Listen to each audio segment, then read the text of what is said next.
السلام علیکم ورحمۃ اللہ وبرکاتہ۔ ویلکم ٹو اور اسلامک یوٹیوب چینل زبیر خواجہ آفیشیل۔ اعوذ باللہ من الشیطان الرجیم، بسم اللہ الرحمن الرحیم۔ وَإِنَّهُ لَعِلْمٌ لِلسَّاعَةِ فَلَا تَمْتَرُنَّ بِهَا وَاتَّبِعُونِي هَذَا صِرَاطٌ مُسْتَقِيمٌ۔ صدق اللہ العظیم۔ رب اشرح لي صدری ویسر لي امری واحلل عقدۃ من لسانی یفقهوا قولی۔ اللهم ربنا الہمنا رشدنا واعذنا من شرور انفسنا۔ اللهم ارنا الحق حقا وارزقنا اتباعه وارنا الباطل باطلا وارزقنا اجتنابه، آمین یا رب العالمین۔ قادیانیت سے متعلق ایک بحث کا آغاز ہو گیا تھا، کیونکہ ہمارے علم میں یہ آیا تھا کہ قادیانیوں نے خاص طور پر ماڈل ٹاؤن کو اپنا ایک مرکز اور اپنا اڈا بنانے کا فیصلہ کیا، اور اس کا ہمیں تجربہ بھی حاصل ہو گیا۔ کچھ نوجوان اہل سنت کے نوجوان میرے پاس آئے تھے اور انہوں نے میری توجہ اس طرح منعطف کرائی کہ یہاں پر یہ اپنی جمعے کی نماز کے لیے اوپن گراؤنڈ استعمال کر رہے ہیں اور اس میں لگا لیتے ہیں پارٹیشن وغیرہ، اور بڑی یوں سمجھیے کہ بڑی مہم کے ساتھ دونوں طرف کی سڑکیں بند کر کے، اور جو بھی لوگ مسافر ہیں انہیں بھی دعوت دیتے ہیں کہ ہاں یہاں جمعہ پڑھیں، اور بعض لوگ مغالطے میں وہاں جمعہ پڑھ لیتے ہیں۔ تو اس کے حوالے سے انہوں نے کوشش کی کہ کچھ نہ کچھ اس سلسلے میں، کیونکہ انہوں نے مجھے لا کر قانون دکھایا۔ پاکستان میں جو قانون نافذ ہے وہ یہ ہے، چاہے یہ کہ وہ نافذ نہیں ہے بالفعل، لیکن ہے قانون کی کتاب میں تو موجود ہے کہ قادیانی اپنے کوئی جو بھی ان کے نزدیک بھی ان کے مذہبی شاعر ہیں، ان کو مسلمانوں کی شکل میں برملا علی الاعلان ادا نہیں کر سکتے، کیونکہ وہ تو دھوکہ نہیں بات ہوگی کہ لوگ سمجھیں گے یہ مسلمان ہی ہیں۔ اب جب انہیں، آپ کو معلوم ہے کہ ہماری پوری جو مرکزی اسمبلی تھی، نیشنل اسمبلی، اس کے فیصلے کے تحت قرار دیا گیا بالاتفاق کہ قادیانی غیر مسلم ہے، دائرہ اسلام سے خارج ہے۔ یہ تو فیصلہ وہ پارلیمنٹ کا ایک بڑے پیمانے، بعد میں پھر ضیاء الحق صاحب کے زمانے میں، یہ تو ہوا تھا آپ کو معلوم ہے بھٹو کے زمانے میں، تو ضیاء الحق صاحب کے زمانے میں اسی کی گویا کہ فردر سٹیپ کے طور پر یہ بات طے کی گئی اور قانون بنا دیا گیا کہ وہ اپنی مسجد کو مسجد نہیں کہہ سکتے اور مسجد کی صورت پر نہیں بنا سکتے کہ گزرنے والے کو یہ خیال ہو کہ یہ مسجد ہے۔ اسی طرح وہ اگر کوئی اسلامی شاعر کا ارتکاب کریں گے علی الاعلان تو بھی یہ قابل تعزیر ہے، جرم ہے۔ وہ اپنے کئی احاطوں کے اندر، اپنے گھروں کے اندر جو چاہیں کریں، لیکن کھلے میدان میں آ کر جو شاعر اسلامی باہر، ان لوگوں نے سب کچھ اڈاپٹ تو کر رکھا ہے۔ سب سے بڑی بات تو وہ ہے کہ انہوں نے ایک جھوٹے نبی کا اقرار کیا ہے کہ وہ نبی ہے، اس نے ہمارے درمیان فصیل حائل کر دی ہے۔ اب جو اس کو مانتے ہیں ان کے نزدیک ہم کافر ہیں۔ آپ کو معلوم ہے کہ یہ میں بیان کر چکا ہوں کہ حالانکہ قائد اعظم کا کتنا بڑا احسان تھا کہ چودھری ظفر اللہ خان کو انہوں نے فارن منسٹر بنایا پاکستان کا، لیکن جب ان کا انتقال ہوا ہے قائد اعظم کا تو اس کے جنازے کی نماز میں شریک نہیں ہوا، اس شخص موجود رہا۔ جو دوسرے ممالک کے سفراء آئے ہوئے تھے، ظاہر بات ہے وہ مسلمان تو نہیں تھے، وہ عیسائی تھے یا کوئی اور تھے، ہندو تھے، بدھ تھے، جو بھی تھے۔ اب چونکہ قائد اعظم کا انتقال تھا ایک مملکت کے صدر کا، وہ لوگ سبھی موجود تھے، لیکن ظاہر ہے کہ وہ نماز میں شریک نہیں ہوئے، وہ مسلمان تو نہیں تھے، ان کے ساتھ کھڑا رہا یہ شخص۔ اس نے یہ بات، اور جب اس سے پوچھا گیا کہ تم شریک کیوں نہیں ہو تو اس نے کہا دیکھو بھائی، مجھے یا تو مسلمان سلطنت کا کافر وزیر سمجھ لو یا کافر سلطنت کا مسلمان وزیر سمجھ لو۔ میرے نزدیک یہ کافر سلطنت ہے، میں اس کا مسلمان وزیر ہوں کیونکہ میں قادیانی ہوں۔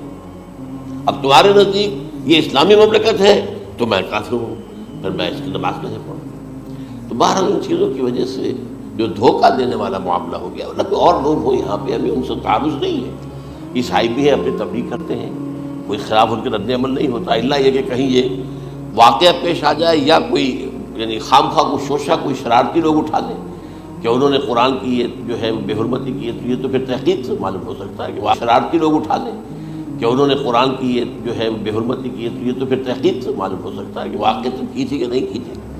لیکن ایک وقت میں جو اس پر تو ان کا احتجاج ہوتا ہے، لیکن یہ کہ ان کے جو ہے چرچ ہے، ان کی ساری اور تبلیغ ان کی ہو رہی ہے اور بڑھ بھی رہی ہے تعداد ان کی، لیکن اس کے خلاف کوئی رد عمل تو ہمارے یہاں نہیں ہے۔ تو یہ ہے اصل میں وہ بات۔ تو اس پر جو گفتگو شروع ہوئی تھی میں آج اس کی تکمیل کرنے جا رہا ہوں۔ حضرت عیسیٰ علیہ السلام کی دوبارہ آمد کا تعلق ہے، اس کے ضمن میں قرآن مجید میں جو نص قطعی ہے، وہ نص قطعی یہ ہے اِنَّهُ لَعِلْمٌ لِلسَّاعَةِ فَلَا تَمْتَرُنَّ بِهَا۔ حضرت عیسیٰ کا ذکر ہوا ہے سورہ جاسیہ میں، اور وہاں فرمایا گیا ہے کہ یہ عیسیٰ کا دوبارہ آنا قیامت کی علامت ہوگا، یعنی کہ اب قیامت بالکل قریب آ گئی ہے۔ اِنَّهُ لَعِلْمٌ لِلسَّاعَةِ، علم حاصل ہوگا ان کی دوبارہ آمد پر کہ اب قیامت جو ہے وہ سر پر آ گئی ہے۔ اچھا، اس کے ایک اور جو ہے ذرا بالواسطہ دلائل جو قرآن مجید میں آئے ہیں، ایک ان میں سے یہ ہے کہ سورہ آل عمران میں جہاں حضرت مریم کو بشارت دے رہا تھا فرشتہ کہ آپ کے ہاں ایک بیٹا ہوگا، وہ بڑی حیران تھی کہ میرے ہاں کیسے بیٹا ہو جائے گا، ماں کو تو بغیہ، میں تو کوئی بدکار عورت تو نہیں ہوں، نہ میری کوئی شادی ہوئی ہے ابھی۔ تو اس میں جو باتیں بیان کی تھی فرشتے نے، وہ جو بیٹا ہوگا اس کی کیا شان ہوگی، اس میں یہ الفاظ بھی آتے ہیں وَيُكَلِّمُ النَّاسَ فِي الْمَهْدِ وَكَهْلًا،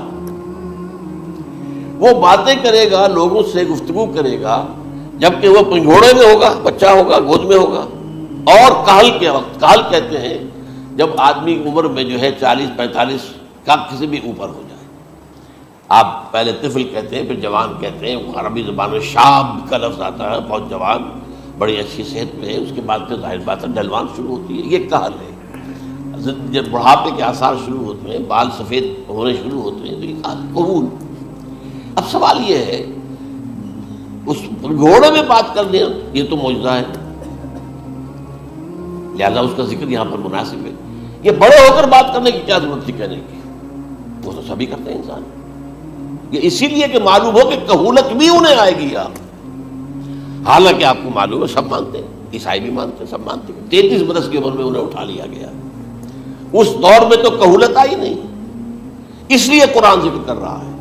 اور یہ بات جو ہے دوسری مرتبہ آئی ہے، یہ سورہ المائدہ میں آیت نمبر 110 وَتُكَلِّمُ النَّاسَ فِي الْمَهْدِ وَكَهْلًا، صرف یہ ضمیر کا فرق ہے، وَيُكَلِّمُ النَّاسَ فِي الْمَهْدِ وَكَهْلًا، اور وَتُكَلِّمُ النَّاسَ فِي الْمَهْدِ وَكَهْلًا یہ ہے جب قیامت کے دن اللہ تعالیٰ حضرت عیسیٰ سے سوال کریں گے، اے عیسیٰ ابن مریم، کیا تم نے میری اجازت سے اور میری تائید سے یہ معجزے نہیں دکھائے، یہ معجزے نہیں دکھائے، میں نے تم پر یہ فضل نہیں کیا؟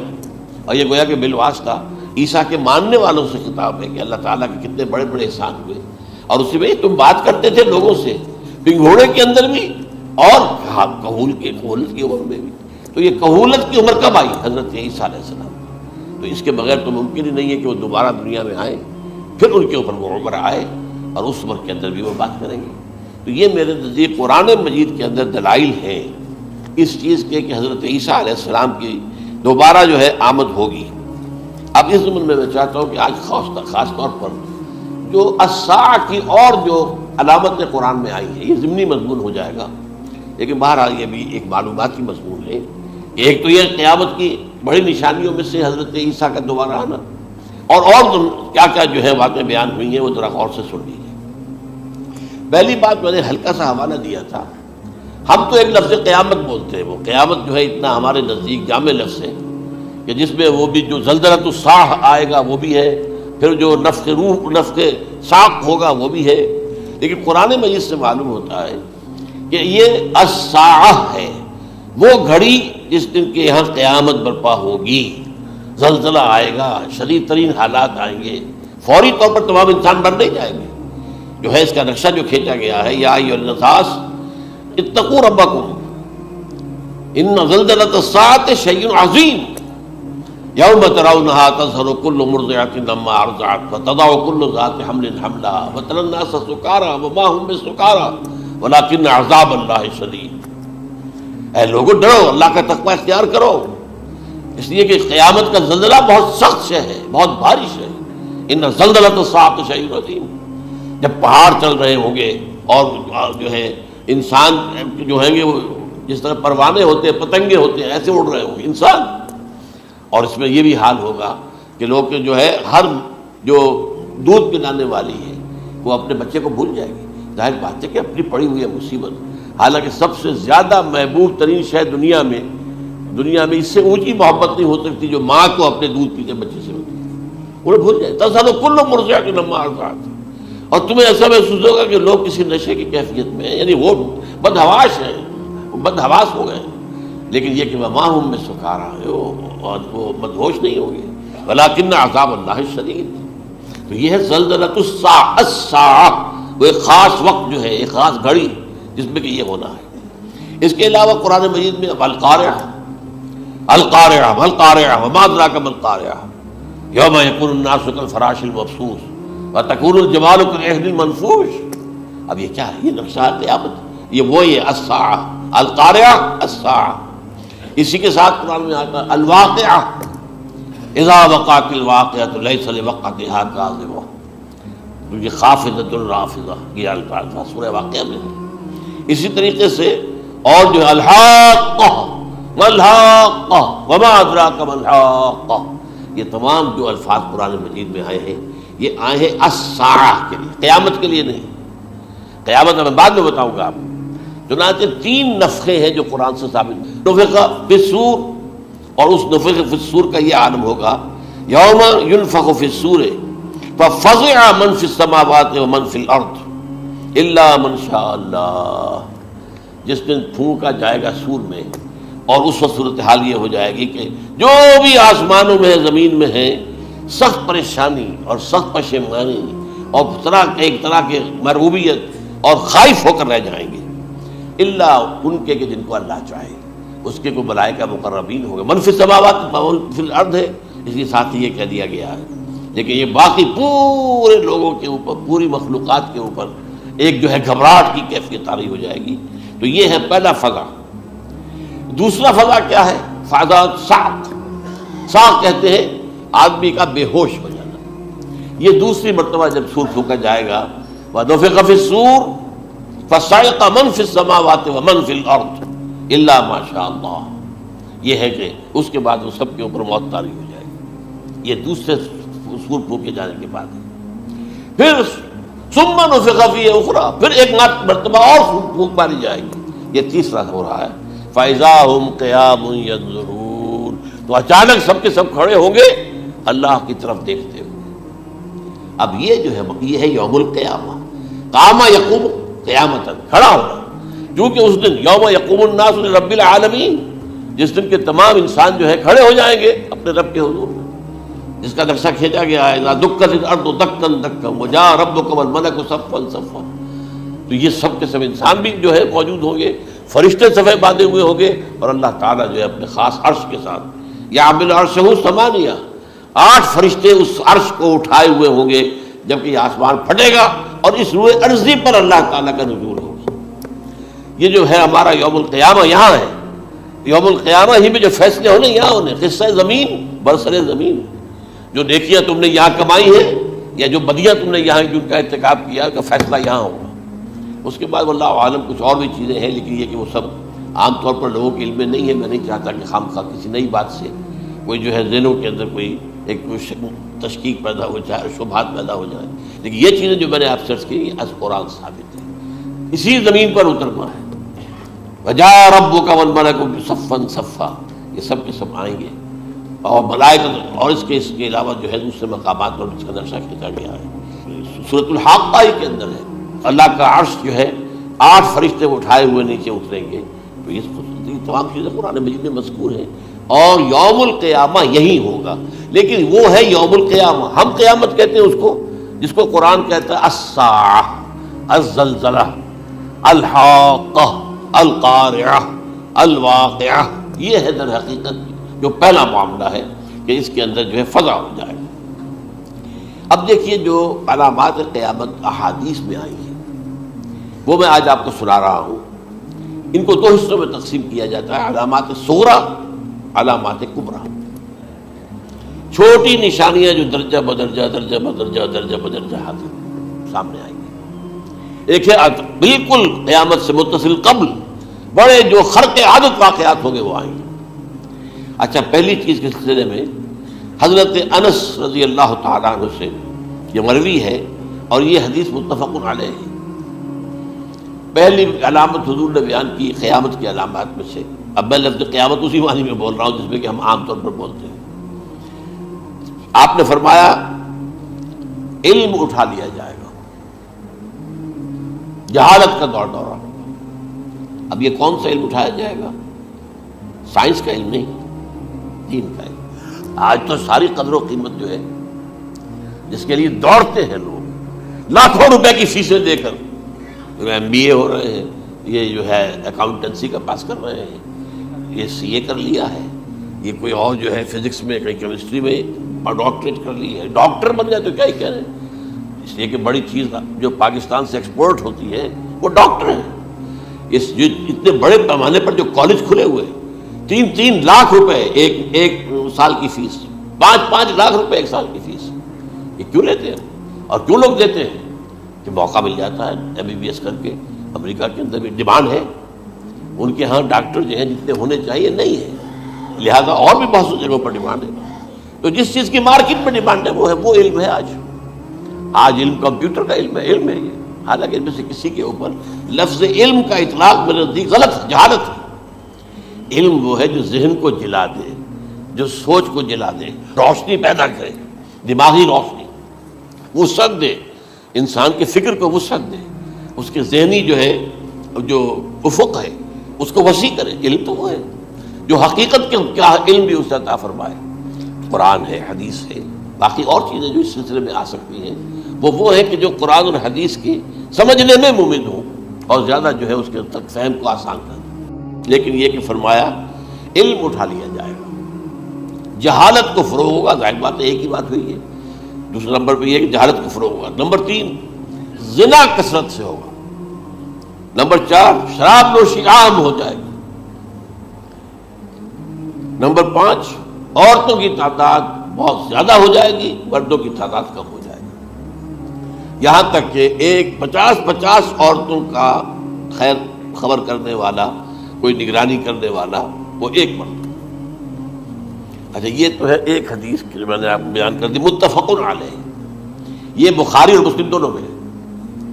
دوسری حدیث بخاری کی ہے، اس کو حضرت ابو ہریرہ رضی اللہ تعالیٰ عنہ نے روایت فرمایا ہے. قیامت آئے گی جب امانت ضائع ہو جائے گی.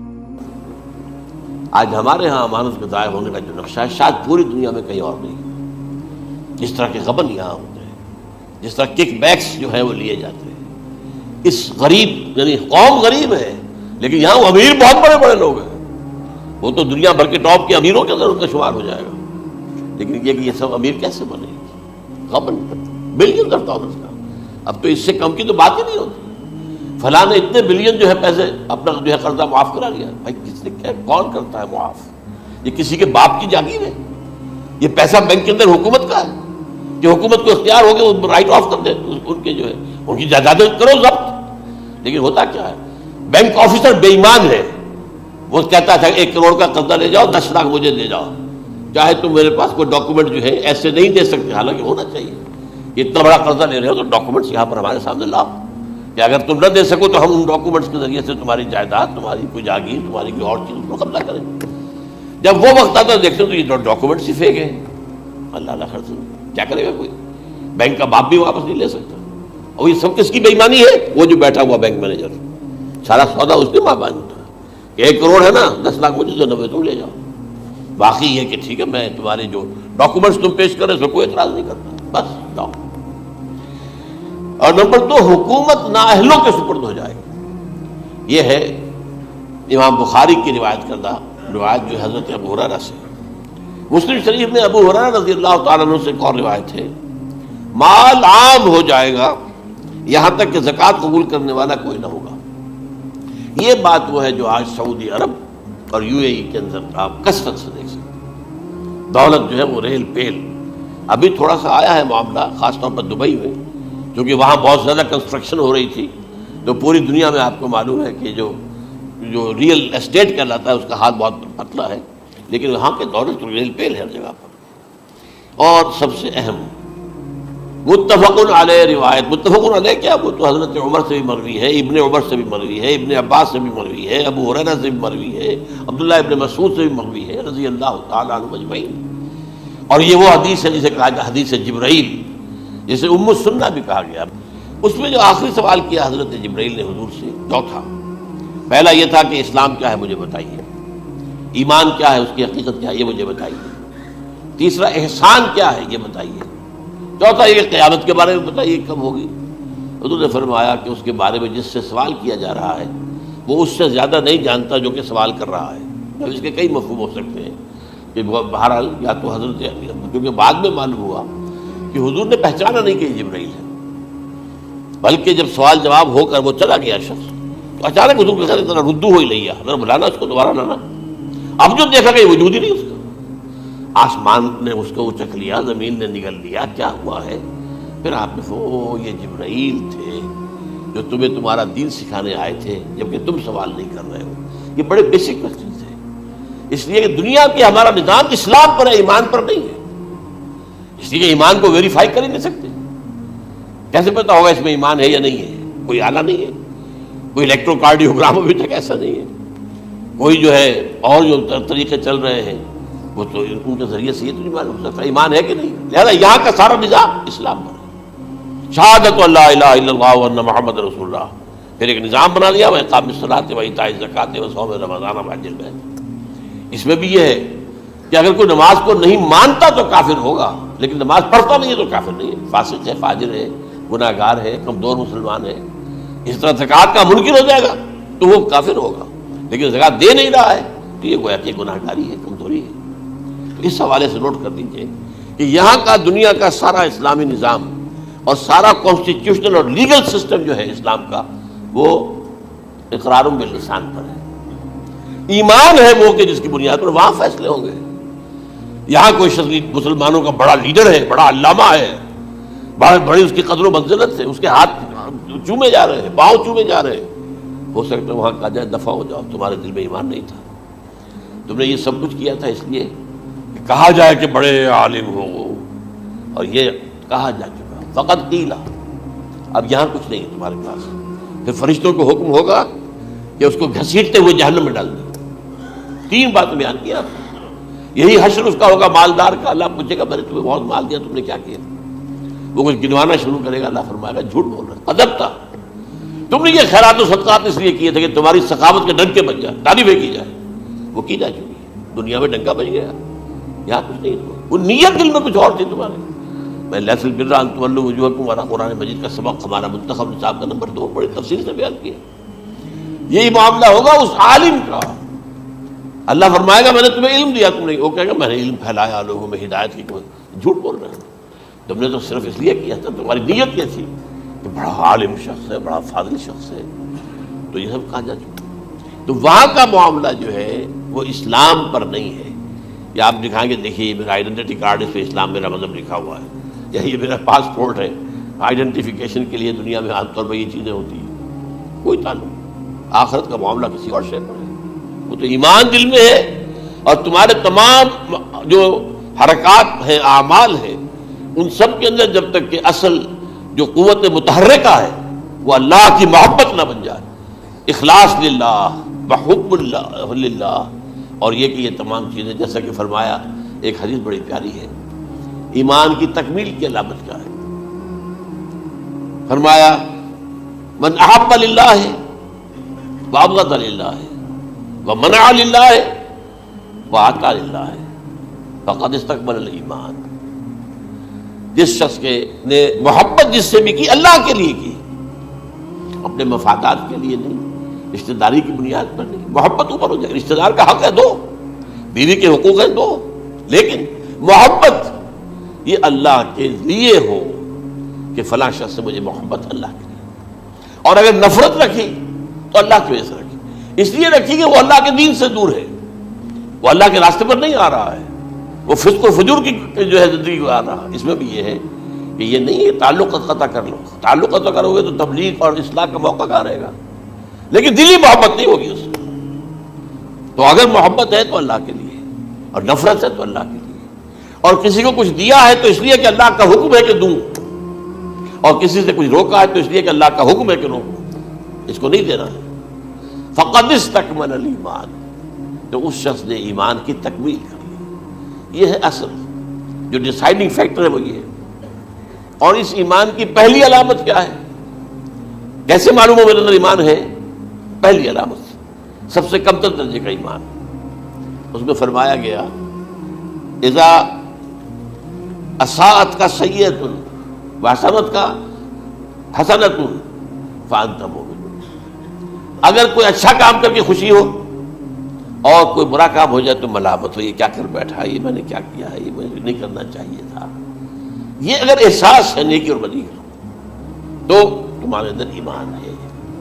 یہ ایمان ہے ادنیٰ درجے کا، اور وہ ایمان من احب للہ ہے وابغض للہ ہے واعطى للہ ہے ومنع للہ ہے فقد استکمل الایمان۔ اچھا، یہ جو متفق علیہ حدیث ہے جو حضرت جبرائیل کی ہے، اس میں پھر انہوں نے کہا کہ اچھا اگر آپ مجھے یہ کب ہوگی قیامت نہیں بتا سکتے تو اس کی کچھ علامتیں بتائیے۔ یہ بڑی عظیم تھا، کیونکہ یہ تو تمام احادیث کے اندر میں نے عرض کیا نا کہ سب سے زیادہ صحابہ سے منقول ہے، اور آپ نے فرمایا کہ جب لونڈی اپنی مالکہ کو جنے گی اور تم دیکھو گے کہ ننگے بدن ننگے پیر بھوکے ننگے بھیڑوں اور بکریوں کو چرانے والے اونچی سے اونچی عمارتیں بنانے میں ایک دوسرے کا مقابلہ کریں گے۔ اذا تلد الامۃ ربتها، کیا بات ہے، یہ خاص الفاظ کیوں کہے گئے؟ اولاد والدین کے سامنے دب کر رہتی تھی، کبھی سینہ تان کر بات نہیں کرتے تھے، ٹھیک ہے بات آپ مان نہیں سکتے، ابا جان یہ بات تو میں نہیں کر سکتا، یا فرض کیجئے کہ وہ آپ کو کسی نیکی سے روک رہے ہیں، کہ دینی کام سے روک رہے ہیں، ابا جان یہ تو میں نہیں کروں گا، یہ تو دین کا فرض ہے، یہ کہیں آپ اور ڈٹ کر کہیں اور جمیں اس پر، لیکن یہ کہ کچھ سرکشی کا انداز نہ ہو، ایسا نہ ہو کہ اپنے جناب سینے کو تان کر کے کھڑے ہو جائے، میں نہیں کروں گا، یہ نہیں، یہ غلط ہو جائے۔ اچھا، اولاد میں بیٹی جو ہوتی تھی وہ زیادہ سبارڈینیٹ، سبمسیو، بات ماننے والی، کہیں بھی سر اونچا نہ کرنے والی، اور آخری دور میں کیا ہوگا، بیٹیوں سے مائیں ڈریں گی، انہیں ٹوک نہیں سکتی کسی بات پر، پتہ نہیں کیا بک دے گی، کیا بکواس کر دے گی۔ یہ تو ہمارے ہاں ہو گیا ہے، باہر کیا ہے تو آپ یہ بھی نہیں پوچھ سکتے، آپ کی 13 برس کی لڑکی آئی ہے رات کو 1 بجے، نہیں پوچھ سکتے کہاں رہی ہو، یہ رات کہاں گزاری، پوچھ ہی نہیں سکتے، یہ پوچھنا بھی جرم ہے۔ اپنے چھوٹے بچے کو آپ نے تھپڑ مار دیا، تہذیب ہے، سکھانا ہے، غلط کام کیا ہے، اس کی سرزنش ہو رہی ہے، فوراً وہ اگر ایک فون کر دے گا پولیس آئے گی، بچے کو لے جائے گی، اسے لا کر کہیں اور جو ہے ڈپازٹ کرے گی اور آپ پر مقدمہ چلے گا، آپ کو اس کی سزا بھگتنی ہوگی۔ ظاہر بات ہے کہ پھر وہاں سرکشی کا کیا عالم ہوگا، پھر اولاد کہاں سر جھکائے گی، کس درجے میں جھکائے گی، اس کی تربیت عثمانی ہوئی نہیں۔ تو ان تلد الامۃ ربتها، گویا کہ ماں بیٹی کے نزدیک ماں جو ہے وہ ایسی ہو جائے گی جیسے لونڈی، گویا کہ لونڈی نے ایک اپنی مالکہ کو جنم دیا ہے، بیٹی مالکہ بن جائے گی اور ماں جو ہے لونڈی بن جائے گی، اور دولت کی ریل پیل کا ابھرتا دکان، یہ جو بھوکے ننگے اور مفلس، کیا حال تھا 100 برس پہلے، انہیں کھانے کو کچھ نہیں ملتا تھا، یہ مشرقی ساحل پر تھے، یہ سوائے یہ کہ مچھلیاں پکڑ لی اللہ اللہ خیر اللہ وہ کھا لی، یا کہیں ان کو بیچ دیا، کوئی منڈی لگ گئی، منڈی لگ جاتی تھی وہاں، اور کیا تھا۔ اور مغربی ساحل پہ کیا ہوتا تھا، ساری ان کی معیشت حج کے گرد گھومتی تھی، حاجی آئے ہیں خریداریاں کر رہے ہیں، اور آپ کو معلوم ہے پوری دنیا سے مال پہلے بھی پہنچتا تھا وہاں، آپ کو جو ہے ہر ملک کے ہر کونے کا پھل وہاں مل جائے گا آج بھی۔ اور وہاں پر یہ ہے کہ سب سے بڑی بدوؤں کے لیے سب سے بڑی بات کیا تھی، قربانی کا گوشت، اسے وہ سکھاتے تھے، سخت چمڑے کر کے کھاتے تھے، یہ ان کا حال تھا۔ آج جا کر دیکھیے نئے شہر بن رہے ہیں، امریکنز کو کانٹریکٹ دیے جا رہے ہیں، بالکل ماڈرن شہر بنا دو، ایک ایبسولوٹلی ماڈرن شہر جو ہے وہ جو مشرقی ساحل کے اوپر جو پہلے سے آرام کو سٹی ہے، امریکن سٹی ہو، اس کے اندر کوئی سعودی بھی داخل نہیں ہو سکتا سوائے جس کے پاس اس سٹی کی طرف سے لائسنس نہ ہو، اور اس کی 4 دیواری کے اندر، 4 دیواری کیا فصیل کے اندر کہی ہے، جو چاہو کرو، کوئی تم پر پابندی نہیں، ننگے نہاؤ، تالاب ہے نہا رہے، ننگی عورتیں ننگی مردیں نہا رہے، کوئی پوچھنے والا نہیں۔ اب اسی قسم کا ایک سٹی آباد ہونا جا رہا ہے مغربی ساحل پر، جدہ اور یمبو کے درمیان، اور اس میں اصل میں جتنی بھی دولت ہے جو پیٹرول کی ہے وہ وہیں پر رکھ لی جاتی ہے امریکہ کے اندر، تاکہ امریکہ جو ہے ایسے ایسے پروجیکٹ بنا کر جب تمہیں دے گا تو اس میں سے پیسے دے گا، وہ نہیں ملتی ان کو واپس. بہرحال یہ تو میں نے ایک جگہ آپ سے ذکر بھی کیا تھا، دی کنفیشنز آف این اکنامک ہٹ مین. وہ کنفیشنز کی بات جو ہے، اگر آپ میں سے کسی کو دلچسپی ہو تو اسے پڑھیں کہ کس طریقے سے 1973 کے آئل امبارگو کے بعد جو شاہ فیصل شہید کے زمانے میں ہوا تھا، پھر جس طریقے سے امریکہ نے ان تمام ممالک کو جکڑ لیا ہے، اس کا پورا جو پروسیس کیا تھا وہ سامنے آتا ہے. بہرحال اس کے بعد آتا ہے علامات کبریٰ کا ذکر، بڑی علامتیں جو کہ بالکل خرق عادت کے انداز میں ہوگی. ان کا معاملہ جو ہے وہ آپ کے ناپ تول میں نہیں آ سکتا، آپ کی کیمسٹری فزکس اس کا جو ہے وہ نہیں کر سکتی ادراک ہوگا یہ قیامت کی. ان میں نمبر 1 کیا ہے؟ ایک بہت بڑا دھواں آئے گا، پوری دنیا کو لپیٹے گا. نمبر 2 دجال کا ظہور ہوگا، جو اپنی خدائی کا دعویٰ لے کر آئے گا اور بنوائے گا. اس کے ہاتھ میں ہو جائیں گے، قبضے میں ہو جائیں گے سارے ذرائع پیداوار کے. اس کی طرف بھی پہلا قدم اٹھ چکا ہو، ٹرپس کے نام سے معاہدہ ہو چکا ہے. کوئی ملک اپنا بیج پیدا نہیں کر سکتا. یہ بیج ہم نے ڈیولپ کیے ہیں. ان کے ڈیولپمنٹ سے پہلے تم ایک ایکڑ سے کتنی گندم لیتے تھے، آج کتنی لے رہے ہیں؟ کس بنا پر؟ جینیٹکس کا جو کام ہم نے کیا ہے اس کی بنا پر ہو رہا. ہاں تو ہمارا حق ہے، اس کی رائلٹی ہمارے پاس آنی چاہیے. لہذا صرف ان اداروں سے، ملٹی نیشنل سے خریدا جائے گا بیج، اور بیج بھی وہ دیں گے وہ کہ جس سے جو فصل اگے گی وہ بیج نہیں لا سکتے، وہ بیج کا کام نہیں کر سکتے. جیسے آپ کو معلوم ہے کہ آپ کے یہاں جو گوشت کھایا جاتا ہے مرغے کا، تو مرغا وہ جو ہے اس میں مرغا ہو یا مرغی ہو، اس کے اندر کوئی وہ کیفیت ہی نہیں ہے. ان کے انڈے جو ہے ان سے آپ بچے حاصل نہیں کر سکتے. ہے تو انڈا، دیکھنے کو تو انڈا ہے، لیکن وہ بنڈا جو ہے اس سے بچہ تو نہیں حاصل کر سکتے. ایسے ہی وہ گندم کا بیج دیں گے، نظر آئے گی گندم، لیکن اس کے اندر وہ صلاحیت نہیں ہے کہ اس سے جو فصل اگے گی اس کا نتیجہ جو ہے وہ بھی آپ لے سکیں. یہ ہونا ہے، اللہ جانے. قدم اٹھ رہے ہیں ادھر. پھر یہ ہے کہ دابۃ الارض، زمین سے ایک حیوان نمودار ہوگا، زمین شق ہوگی. ابھی میں کہہ رہا ہوں خرق عادت ہے، یہ چیزیں وہ نہیں ہیں جو ہماری کسی حساب کتاب میں جو باتیں پہلے آئی ہیں وہ تو حساب کتابیں آ رہی ہیں، ساری سمجھ میں آ رہی ہیں، ساری چیزیں مشاہدہ ان کا ہو رہا ہے. لیکن یہ ہے کہ دابۃ الارض، یہ کہتے ہیں کہ کوہ صفا، اس میں تو نہیں ہے حدیث میں، کوہ صفا پھٹے گا اور اس میں سے ایک حیوان دابہ وہ ظاہر ہوگا. تو اسی لیے فرمایا ہے وَإِذَا وَقَعَ الْقَوْلُ عَلَيْهِمْ أَخْرَجْنَا لَهُمْ دَابَّةً مِّنَ الْأَرْضِ تُكَلِّمُهُمْ. تو ہم اندر سے پیٹ کے چیر کر زمین کے پیٹ کو ایک حیوان کو برآمد کریں گے جو انسانوں سے بات کرے گا، گفتگو کرے گا. نمبر 4 طلوع الشمس من المغرب، یہ بھی خرق عادت. سورج تو طلوع ہوتا ہے مشرق سے، غروب ہوتا ہے مغرب میں، لیکن اس وقت معاملہ الٹا ہو جائے. یعنی جو کائنات کے اندر جو گڑبڑ ہوگی کچھ سمجھ میں بات آتی ہے کہ یہ معاملہ جو ہے یہ تو اس پورے سولر سسٹم کو اگر بدل دیتے ہیں تو مشرق مغرب ہو جانا، مغرب مشرق ہو جانا، یہ سمجھ میں آنے والی بات ہے. اس کے بعد ہے عیسیٰ ابن مریم کا نزول، جس کے بارے میں آج میں نے گفتگو کی ہے تفصیل سے. یہ نزول ہونا ہے، یہ علامات قیامت میں سے حضور نے بیان فرمایا ہے، اور قرآن مجید کی جو اصطلاحات ہیں اس کے حوالے سے میں نص قطعی جو ہے وہ میں آپ کے سامنے رکھ چکا ہوں. پھر یاجوج ماجوج کا ایک معاملہ ہے، یہ میں ابھی اس وقت زیادہ اس پر بات نہیں کر سکتا. حضرت عیسیٰ علیہ السلام کے نزول کے بعد 2 کام ہوں گے. یہودیوں کا قلع قمع ختم، تمام یہود، ایک کام تو یہ ہونا ہے. اور نمبر 2 عیسائیت کا ختم ہو جانا. عیسائیت کی نفی کر دیں گے، بھائی مجھے خدا کا بیٹا بنائے بیٹھے ہو، میں تم خدا کا بیٹا نہیں ہوں، میں تو اس کا بندہ ہوں، رسول ہوں. میں نے تم سے کب کہا تھا کہ مجھے خدا کا بیٹا بناؤ. نمبر 2 یہ کہ وہ خنزیر کو قتل کر دیں گے، یعنی یہ تم نے خنزیر کب سے کھانا شروع کر دیا؟ میں تو تم کو نکاح اجازت دے کر گیا تھا، یہ تو شریعت موسوی میں حرام تھا، اور میں کہہ کر گیا تھا کہ یہی شریعت تم پر لاگو رہے گی. ہاؤ کم تم نے کیسے یہ؟ آج بھی بہت سے رومن کیتھولکس جو ہے وہ سور نہیں کھاتے، وہ اس میں ہے ان کے اندر کچھ نہ کچھ بات جو ہے جو حضرت عیسیٰ کی تعلیمات کا کچھ اثر ان کے ہاں ہے.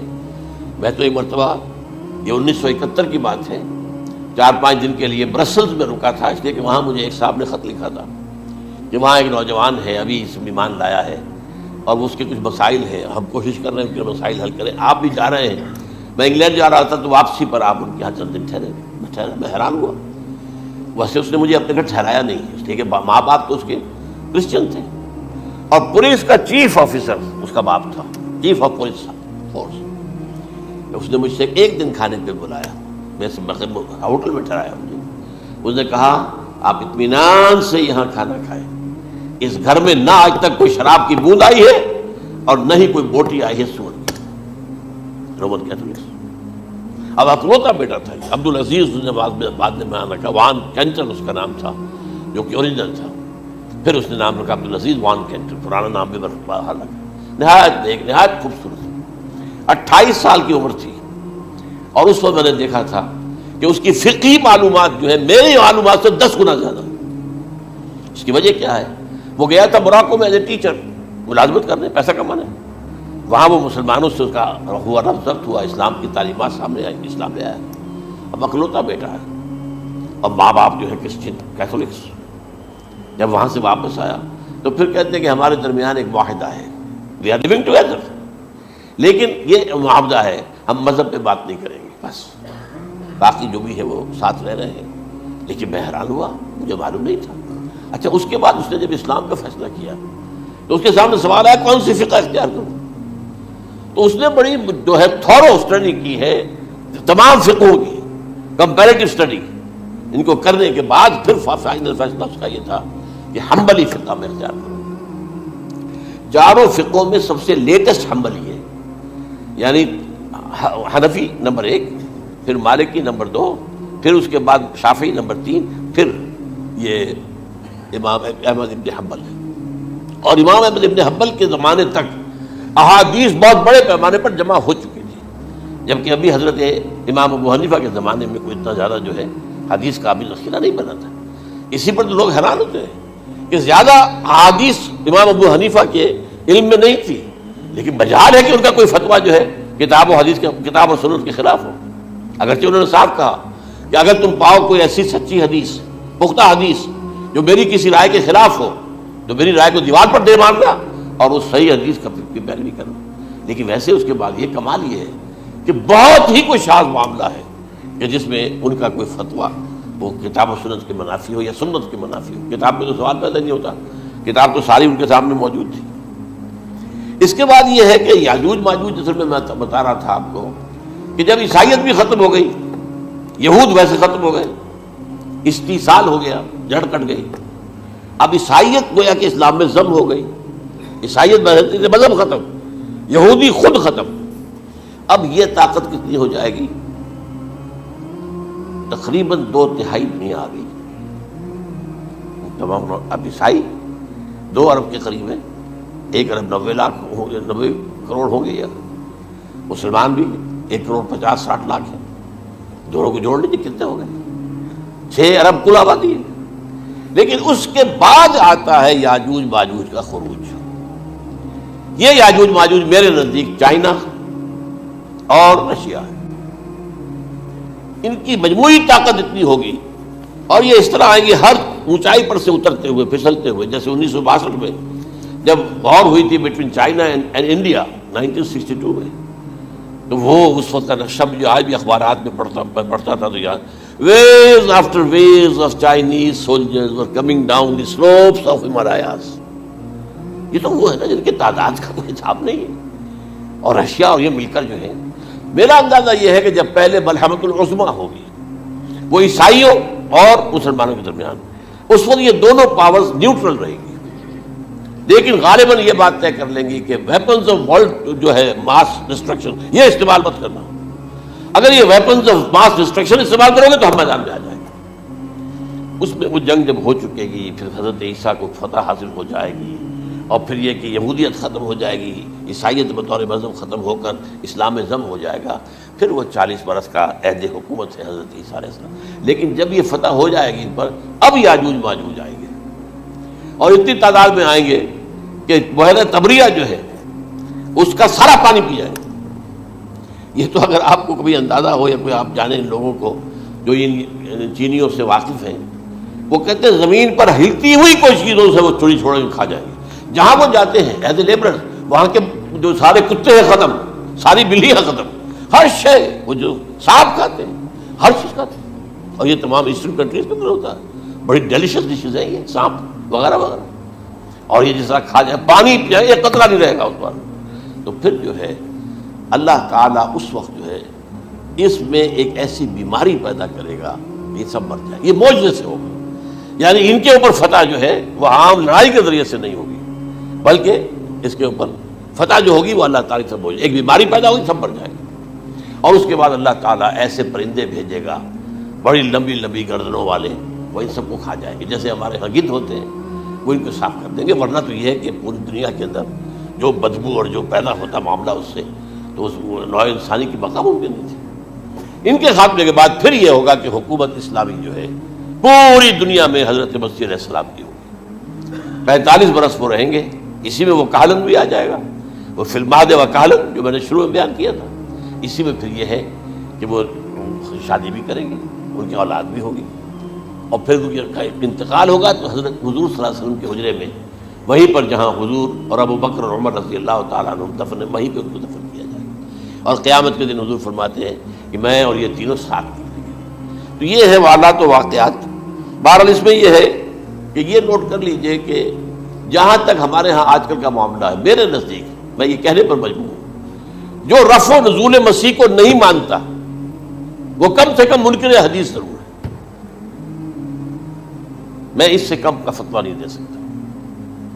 اب یہ ہے کہ جو لوگ مہدی کو نہیں مانتے ان کا معاملہ میں مختلف سمجھتا ہوں. چند منٹ لے رہا ہوں آپ کے وہاں، اس لیے کہ ان کی حدیثیں صحیحین میں نہیں ہیں، بخاری مسلم میں نہیں.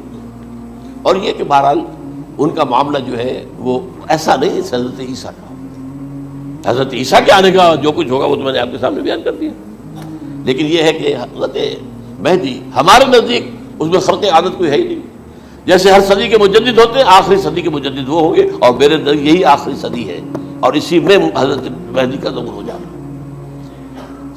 سعودی عرب میں کوئی خانہ جنگی ہوگی کسی بادشاہ کے انتقال پر، اور پھر اس وقت یہ ظاہر ہوں گے. اس وقت ملک کے حالات کو سنبھالنے کے لیے لوگ ان کو زبردستی نکالیں گے، چھپے ہوئے ہوں گے ایک گھر میں. یہ حضرت ام سلمہ رضی اللہ تعالی عنہ کی روایت ہے کہ ایک بادشاہ کے انتقال پر یہ خانہ جنگی ہو جائے گی اور ایک شخص مدینے سے بھاگ کر مکے میں چھپ جائے گا. یہ تو ہے ان کے الفاظ، میں توجیہ کر رہا ہوں. یہ لوگ ان کی طرف دیکھ رہے ہوں گے کہ یہ جو وقت آیا ہے فتنے کا ہماری قوم پر، ہمارے ملک پر، تو ان کی شخصیت ایسی ہے کہ یہ بیچ میں آئیں، صلح صفائی کرائیں، اور وہ جو ہے اس ذمہ داری سے بچ کر بھاگیں گے اور جا کر مکے میں چھپ جائیں گے. پھر لوگ انہیں تلاش کر کے نکالیں گے اور زبردستی ان کے ہاتھ پر بیعت کریں گے، ورنہ وہ اتنے بڑے منصب کو. اور پھر یہ بھی ہے، ایک حدیث میں آتا ہے یصلحو فی لیلۃ واحدہ، ایک رات میں ان کی مکمل اصلاح کر دیں گے. یعنی اگر کوئی تھوڑا بہت نقص اور عیب کوئی ہوا بھی، کوئی کمی کوتاہی ہوئی بھی، تو اللہ تعالیٰ ایک رات میں اصلاح کروا دے. لیکن ہمارے نزدیک اس قدر خرق عادت ہے ہی نہیں. البتہ جو کہتے ہیں اہل تشیع، وہ خرق عادت ہے کہ ان کے 12ویں امام جو ہے وہ بچپن ہی کے اندر اس خوف سے کہ جو بنو عباس بادشاہ ہیں وہ ان کو قتل کر دیں گے، تو وہ ایک غار میں چھپا دیے گئے. اب وہ 1200 برس سے اس غار کے اندر چھپے ہوئے، اور اس کے بعد وہ ظاہر ہوگی، وہ امام مہدی ہوگی. اس میں خرق عادت ہے. لیکن میں یہ کہتا ہوں کہ محض خرق عادت کی بنیاد پر ہم اس کی نفی نہیں کریں گے. کیوں؟ کیا ہم یہ نہیں مانتے کہ اصحاب کہف 300 برس تک سوئے رہے؟ یہ کیا عام بات ہے؟ حضرت عزیر علیہ السلام اللہ نے انہیں موت دی، موت، اور 100 برس کے بعد زندہ کر کے اٹھا لیا. تو خرق عادت حضرت عیسیٰ کو ہم اتنا بڑا خرق عادت مانتے ہیں کہ اٹھا کر آسمان پر، تیسرے آسمان کے اوپر ہیں، موجود ہے، اب بھی ہے. شب معراج میں تیسرے آسمان پر حضور کی ملاقات ان سے ہوئی. تو یہ خرق عادت کی بنیاد پر نفی نہیں ہم کرتے. ہو سکتا ہے، لیکن یہ کہ اس کے لیے ہمارے پاس کوئی دلیل نہیں، کوئی احادیث نہیں، کچھ نہیں، اس لیے ہم اس کو نہیں مانتے. البتہ خود وجود جو ہے حضرت مہدی کا وہ کوئی عجیب بات نہیں ہے. وہ تو جیسے پہلے بھی آئے ہیں ہمارے مجددین، ایسے مجدد ہو گے اور دین کو تازہ کر دیں گے. ایک صحیح اسلامی ریاست جو ہے وہ عرب میں قائم ہو جائے گی دوبارہ. حضور نے فرمایا وہ عدل اور انصاف سے عرب کو اسی طرح بھر دے گا جیسے کہ وہ اس سے پہلے ظلم اور جور اور زیادتیوں کے سے بھری ہوئی ہوگی. تو یہ کام ہوگا، یہ تو مجدد کا کام ہوتا ہی ہے اس حوالے سے. لیکن بہرحال میں نے پھر بھی کہا کہ اگر احادیث کی کمزوری کی وجہ ایسی اور بھی بہت سی انفارمیٹیو ویڈیو حاصل کرنے کے لیے ہمارے چینل کو سبسکرائب کیجیے، اور اگر آپ کو یہ ویڈیو پسند آئی ہے تو اسے لائک، کمنٹ اور شیئر کیجیے. شکریہ.